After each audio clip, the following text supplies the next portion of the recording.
Good morning, everybody. Last Sunday, I conducted our regular last post service, and I would like to quote a few sentences from this script.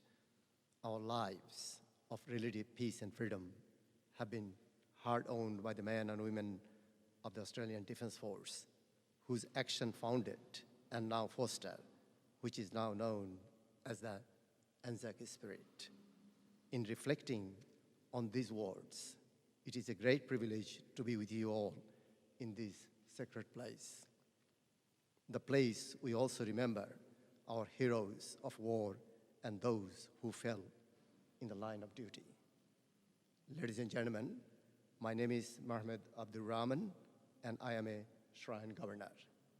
I am delighted to welcome you all on behalf of the Shrine Trustees and wider Shrine family.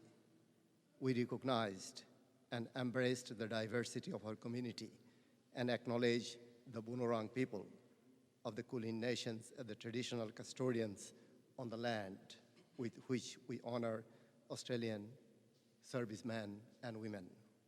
We pay our respect to the elders, past, present, and emerging. I now pass the microphone to the Jeanette Kozlowski, your Master of Ceremonies today. Thank you, Jeanette. A very warm welcome to everybody here today. It is a very special day. Today is the 15th of February, is the day we commemorate all ex-prisoners of war, and it's a very important day to remember them right now and forevermore. The Australian Prisoners of War and Relatives Association was first established in New South Wales in late 1942.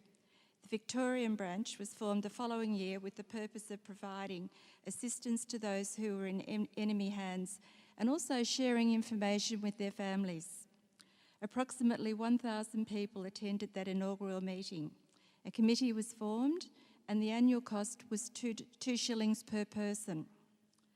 The information that families received included updates on the prisoners of war in Germany, Japanese and Italian camps, the delivery delays of the Red Cross parcels and the shackling of the POWs by the Germans. By November 1944, the membership had reached an all-time high of 4,401 members. At the end of the war, membership has dropped considerably as the lives got back to their new normal. Currently, our membership stands at just over 100. Due to the foresight of the original committee, when they established our charter, they allowed their relatives and supporters to join the committee. Victoria now has the only active ex-prisoners of war and relatives association in Australia. And it's important that we remember this and we keep everything going. Right, call to worship please, Mrs. Joy Derham.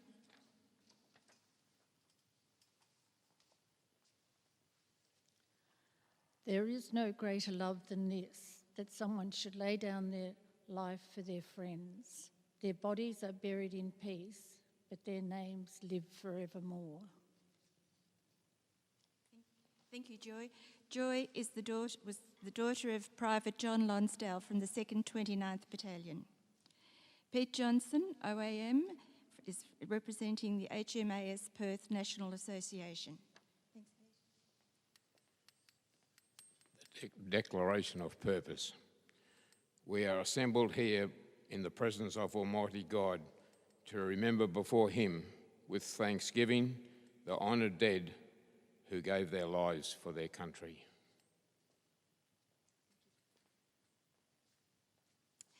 Bill Dale, the son of Private Henry Stanley Dale from the 2nd 9th Field Ambulance, will give the ex-POW's commemoration address.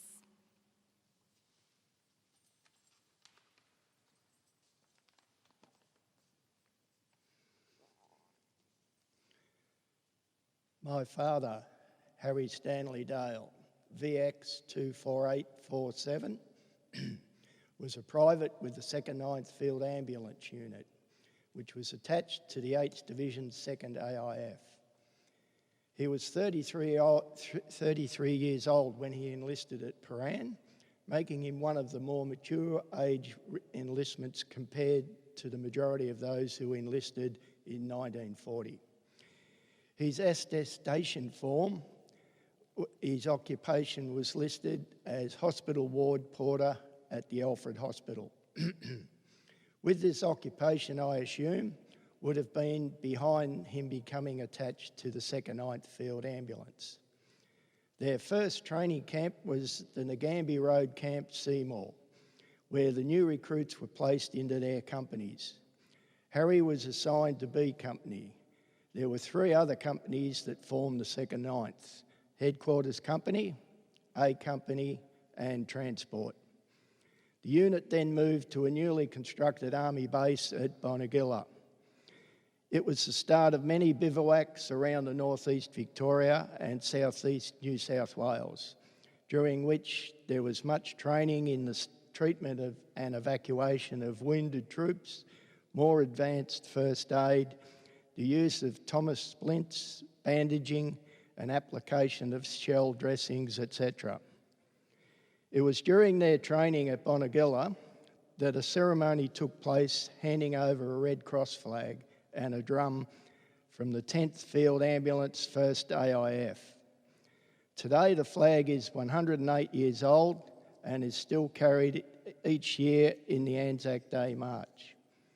It saw service in North France with the 10th Field Ambulance between 1916 and 1918. It again saw service during the Malay-Singapore campaign of 1941-42. Following capitulation, it was retrieved from a rubbish heap at St Andrew's Cathedral, Singapore, where it last flew, and handed in at Changi Prison Camp, where it was hidden for the duration of the war. Unfortunately, the whereabouts of the drum is not known. The connection with the 10th Field Ambulance was a soldier by the name of Robert Webster. During the First World War, he was a captain with the 10th Field Ambulance, and when World War II broke out, he re-enlisted in 1940 at the rank of Major and assigned to the 2nd 9th, where he was the second in command. His men gave him the nickname Rickety Kate. The 2nd 9th, along with the other 8th Division units, embarked on the Queen Mary at Sydney on the 2nd of February 1941 and sailed on the 4th of February.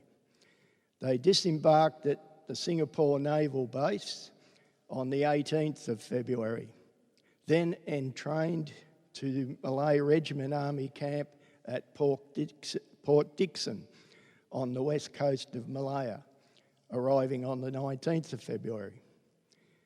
Once settled in, the philosophy of the commanding officer, Lieutenant Colonel Summons, was a field ambulance had to be as fit as or fitter than any other unit in the division, which put them on route marches and bivouacs through rubber plantations and supposedly impenetrable jungle.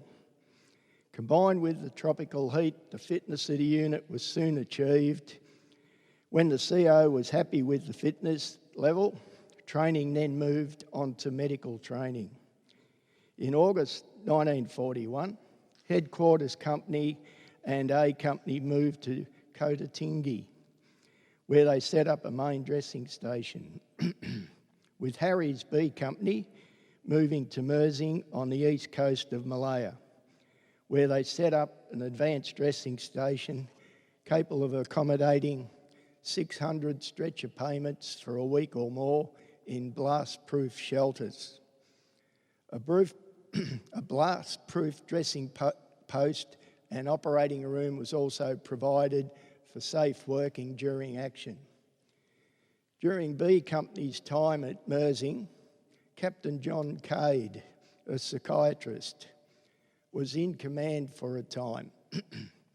As a POW, John started up a mental health unit in Changi, where he observed his patients there had similar symptoms to those when he was in civilian life.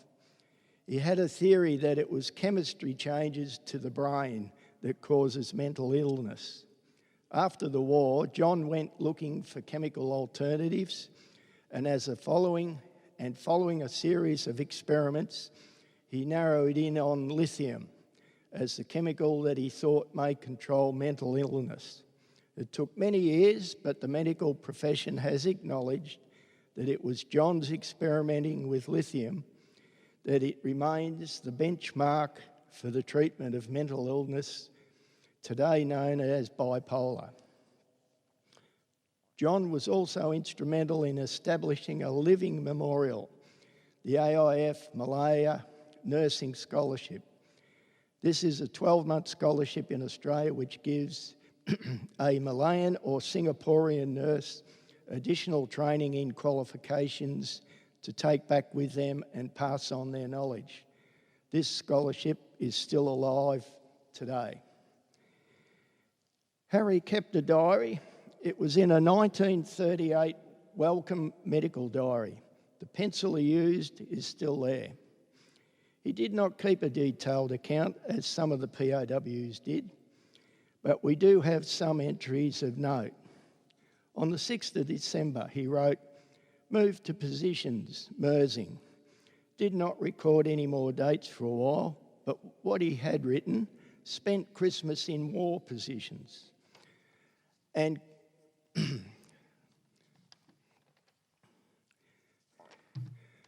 Crossroad from Burkett. I think 1, 2, 3. Crossroads, looks like I've lost a page. There.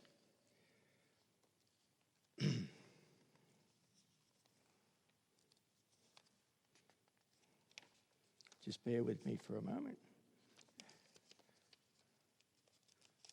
Here we go. Sorry about that. Had 3 days rest at Kotatingi and had been moved to various locations. On the 8th of December 1941, Japanese soldiers landed at Kota Bharu and their planes bombed Kota Bharu, Patani and Singapore. The war with Japan had begun. With the heavier fighting on the west coast, the Japanese were also making steady progress on the east coast, and by the 30th of December were roughly halfway down the coast. On the 18th of January, enemy aircraft strafed the Mersing area with a cluster of bombs falling close to B Company's advanced dressing station, and with the Red Cross flying may have been the reason no direct hits were taken on the dressing station. On or about the 23rd of January, B Company began an orderly withdrawal with the forces on the east coast, performing leapfrog manoeuvres and, like other units, moving at night. On the 26th of January, Japanese soldiers successfully landed at Endau, northeast of Mersing. On the 27th of January, the order was given for all units to withdraw to Singapore Island. The 2nd Ninth were receiving up to 80 wounded a day, with headquarters company moving to set up a 200-bed hospital at Hill 80 on Singapore Island. At Hill 80, the shelling and bombing was intense, with Red Cross flag was laid across the top of the main dressing station to signify a first aid post. The remaining 2nd Ninth units crossing onto Singapore Island on the nights of the 30th and 31st of January.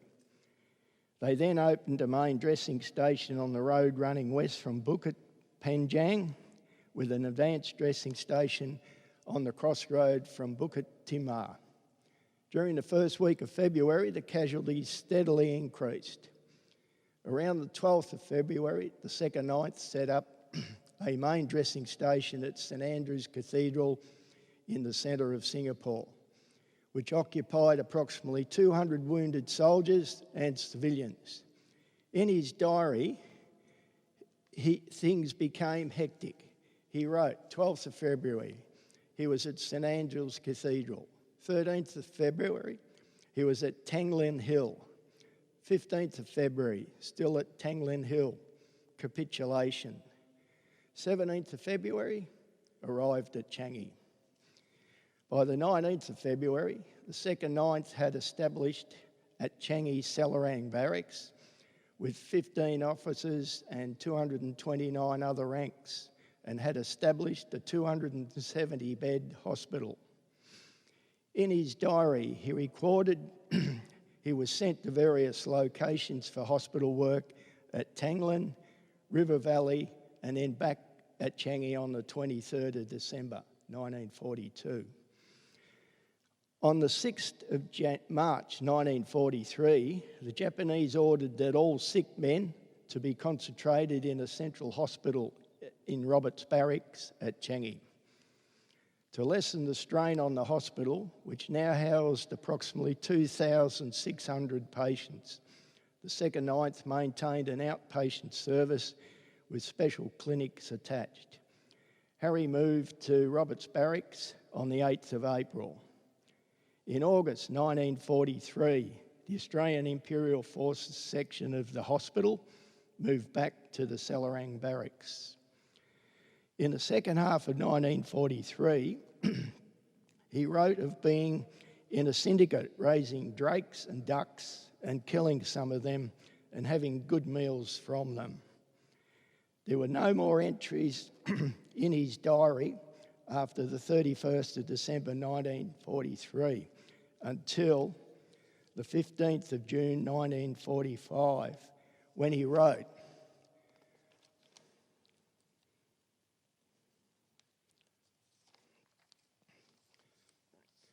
Still a POW, I ain't saying no more. There appears a number of pages torn from the diary around the 1943 date. On the 26th of June 1945, he wrote, there was a total eclipse of the moon and his weight was 10 stone 3 pounds. He had kept himself reasonably healthy. On the 13th of July, he was in hospital with his first attack of malaria. He was back in hospital on the 5th of August with his second attack. He recorded in his diary he received 34 letters during his time as a POW from Flo, his wife, Judy, his daughter, and his sister and sister-in-law.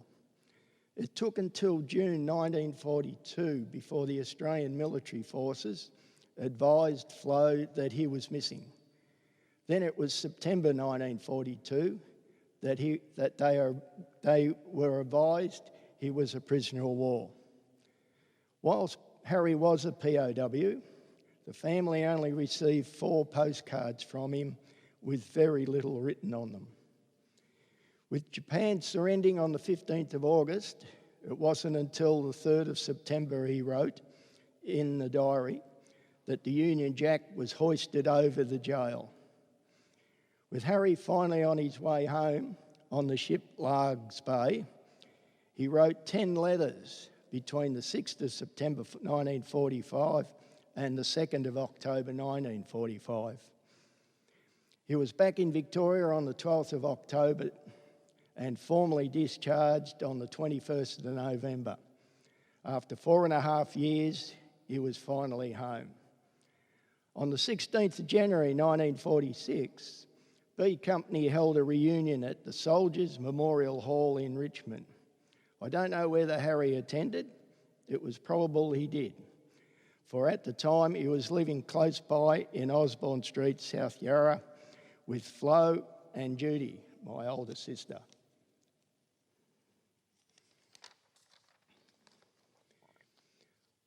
With the reunion being a success, the former commanding officer, Lieutenant Colonel Summons, convened a meeting of representatives of all the companies of the 2nd Ninth to form an association. As a result, the first annual meeting and reunion of the 2nd Ninth Field Ambulance Unit Association was held at the William Street Drill Hall on the 23rd of April 1949. With all the 2nd Ninth veterans having passed away, the relatives continue to uphold the association's motto, "The show goes on, lest we forget."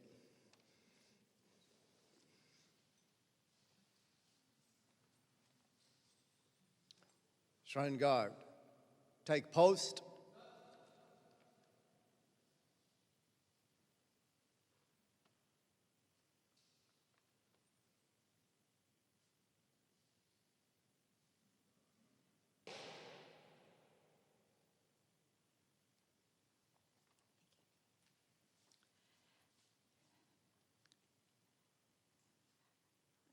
Now is the official wreath laying part of our service. Jim Muir will be laying the wreath on behalf of the Ex-Prisoners of War and Relatives Association. His father was Archie Muir from the 2nd 6th Infantry, who were in Crete. Thanks, Jim.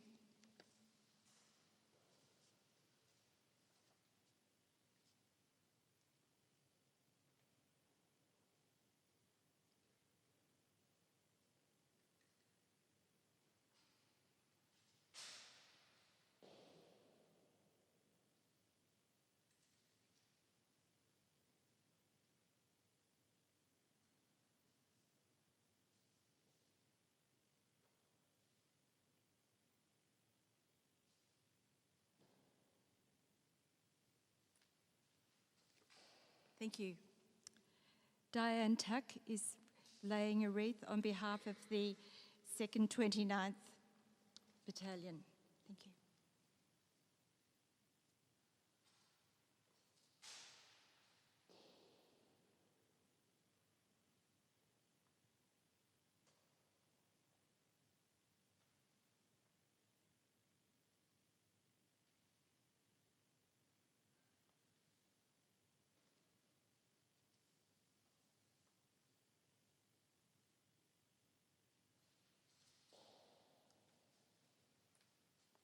That ends the wreath laying. Ron Moore is going to do the Ode of Remembrance. He's the son of Alexander Murphy, who was in Java. Could I ask you, if you can, to be upstanding, please? Thank you.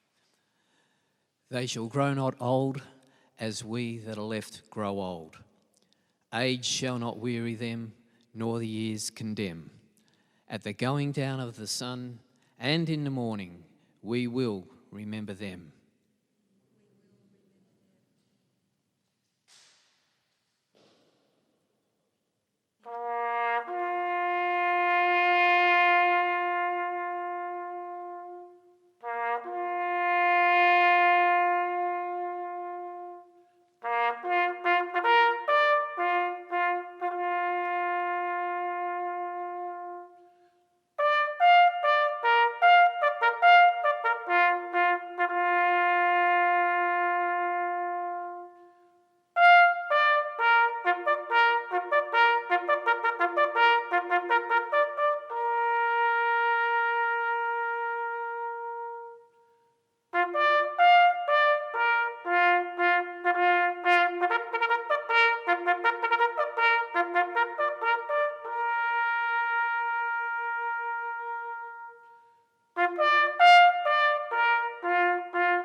Lest we forget.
Shrine guard, fall out.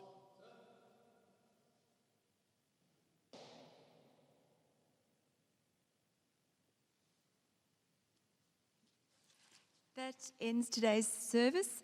Please be seated. If anybody would like to put a puppy down, that would be lovely. And cups of tea and something to eat downstairs in the Western Gallery. Thank you all so much for coming, and hope to see you all next year, and bring your friends. Thank you.